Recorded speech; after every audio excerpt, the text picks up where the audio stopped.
오늘은 며칠 사이에 논란이 되고 있는 일본과의 군사정보보호협정에 대해서 설명드리고자 합니다. 이것은 영어로는 지소미아, General Security of Military Information Agreement라고 합니다. 직역하면 군사정보의 보안에 관한 일반적 협정입니다. 일반적이라는 용어에서 여러분들 아시겠지만 크게 문제가 되지 않는 사항입니다.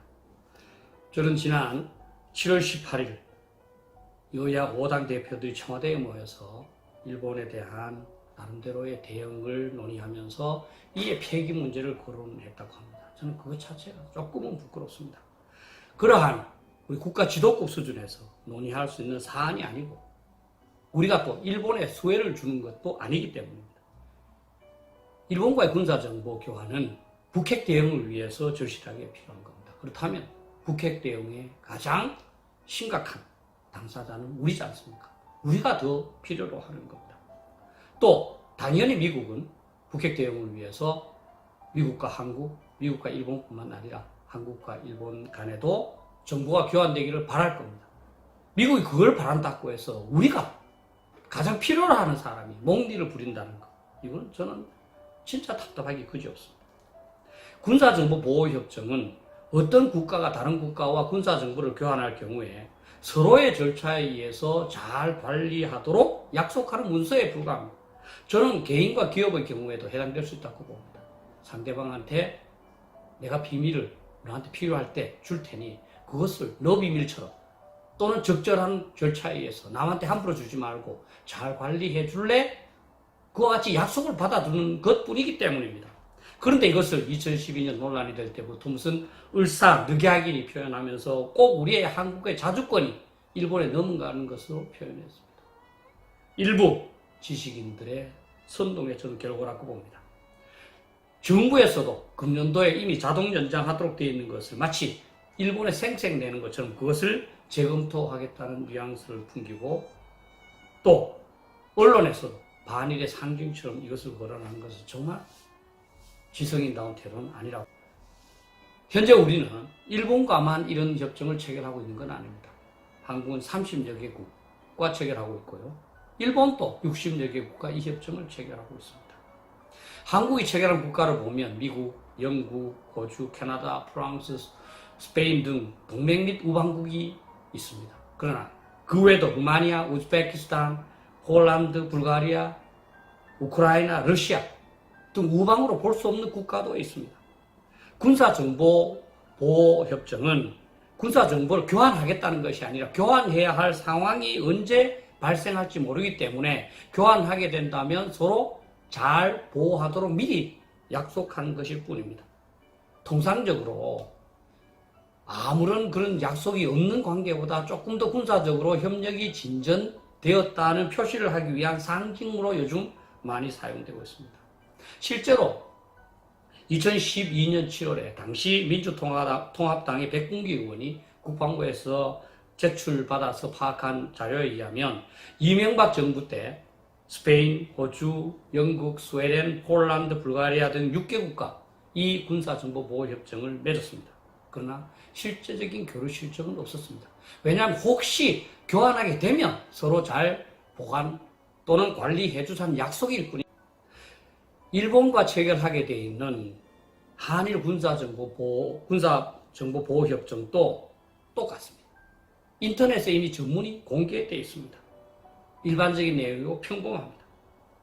그 내용을 제가 한번 간단하게 소개하겠습니다. 전문은 서로 군사정보 비밀을, 군사정보를 보호하겠다는 그 희망을 피력하고 있고, 제1조에서는 그 목적, 이 협정을 그 군사정보 비밀 보호, 군사정보 보호를 위해서 체결한다는 내용이 있습니다. 그리고 2조는 사용되는 용어에 대한 정의를 하고 있고요. 제3조에서는 서로의 그 군사정보 보호에 연관이 되는 영향을 미칠 수 있는 어떤 국내법이 개정되면 서로 알려주는 것. 제4조에는 서로의 비밀 등급을 표시하고 있습니다. 한국은 군사정보 1, 2, 3급 이렇게 이제 분류되고 있지 않습니까? 제5조는 그 예하 기관들이 약정을 맺을 수 있다는 것이고 제6조가 메인인데요. 군사정보 보호를 위한 나름대로 원칙을 제시하고 있습니다. 예를 들면 접수 당사자는 제공 당사자의 사전 서면 승인 없이 제3국의 어떠한 정부, 사람, 회사, 기관, 조직 또는 그 밖의 실체에게 군사 비밀 정보를 공개하지 아니할 것.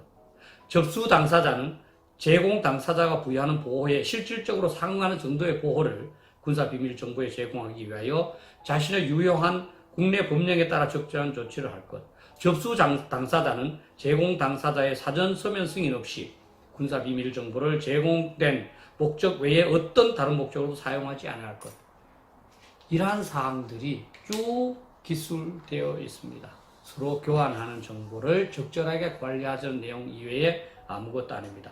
그리고 제7조에는 인원에 관한 사항, 인원 룰을 접근시킬 것이냐. 제8조는 서로의 시설을 방문했을 때, 제9조는 이 정보는 정부 대 정부의 경로를 통해서 전달하자는 내용, 제10조는 시설의 보안, 제11조는 보관에 관한 사항, 제12조는 전달에 관한 사항, 제13조는 파기에 관한 사항, 제14조는 복사에 관한 사항, 제15조는 번역에 관한 사항, 제16조는 다른 계약자에 제공할 때 관한 사항, 17조는 분실 및 훼손했을 때 관한 사항, 제18조는 대표자의 상호 방문 허용에 관한 사항, 그리고 제19조는 협정 이익에 관한 비용 부담에 관한 사항이고, 그리고 제20조는 분쟁 발생에 관한 사항입니다. 마지막 21조는 발효, 개정, 기간 및 종료의 날짜와 기간에 관한 사항입니다. 이 내용 어디에도 우리의 주권, 즉 일본이 요구하면 우리가 하지 않으면 안 되는 그런 사항은 없습니다. 우리가 30개국 이상과 군사 정보 보호 협정을 맺고 있는데, 그렇다면 우리의 주권이 그들에게 얼마나 갔습니까? 또 우리가 그들의 주권을 얼마나 받은 상태입니까? 그렇지 않지 않습니까? 2016년 우리는 일본과 군사정보 보호 협정을 맺었습니다. 그 사이에 우리가 일본으로부터 주권의 간섭을 받았습니까? 저는 군인 생활을 좀 했습니다만 군사 문제에 관해서 일반 사회에서 논의될 때 너무나 당연한 사항에 대해서 루머가 생기고 논란을 벌이는 게 너무너무 답답했습니다. 제가 아무리 외쳐도 들은 채 만 채 하는 겁니다. 계속 논란을 했습니다. 예를 들면 사드에 관해서 한번 얘기해 보겠습니다. 사드는 표적 지역에 있다가 자기를 향해서 공격해오는 미사일을 요격하는 간단한 무기입니다. 그런데 그것이 중국의 ICBM을 요격하고 중국의 모든 군사활동을 탐지하고 비용은 우리가 내야 되고 성능도 제대로 입증 안 됐고 심각한 전자파가 나온다는 루머가 횡행했고, 그로 인해서 우리는 3년 동안 사드 배치를 미뤘고 중국의 간섭까지 초래했습니다. 그런데 이 모든 것이 루머입니다. 전자파의 경우에 아직도 성주 시민들이 반대하고 있습니다만 하와이에서 그 당시 측정했을 때 얼마나 나왔느냐 하면 허용치에 0.00007이 나왔습니다. 또 환경부에서 또다시 측정을 했습니다. 거기서는 허용치에 0.005가 나왔습니다. 0.005입니다. 이러고도 우리가 제대로 올바른 토의를 했다고 볼 수 있겠습니까? 전작권도 마찬가지입니다. 전시작전 통제권을 줄인 건데요. 이 전작권을 줄이다 보니까 국민들도 잘 모르는 부분이 생기는 것 같아요. 어떤 군사작전에서는 일반적으로 국제사회에서 사용하는 겁니다. 왜냐하면 어떤 군사작전을 다른 나라 군대들이 한다. 그럼 누군가 한 사람이 통제를 해야 되지 않습니까? 그죠? 그 통제권을 넘겨주는 겁니다. 당연히 그 군사작전이 끝나면 종료되는 겁니다. 그런데 우리는 휴전되어 있다는 게 문제가 있는 거죠. 나토. 우리가 이 나토를 이 모범으로 이제 이 연합사를 만들었습니다만, 나토의 사령관은 미군 대장인데요. 작전 지휘권, 작전 통제권보다 더 큰 Operational Command Authority를 갖고 있습니다.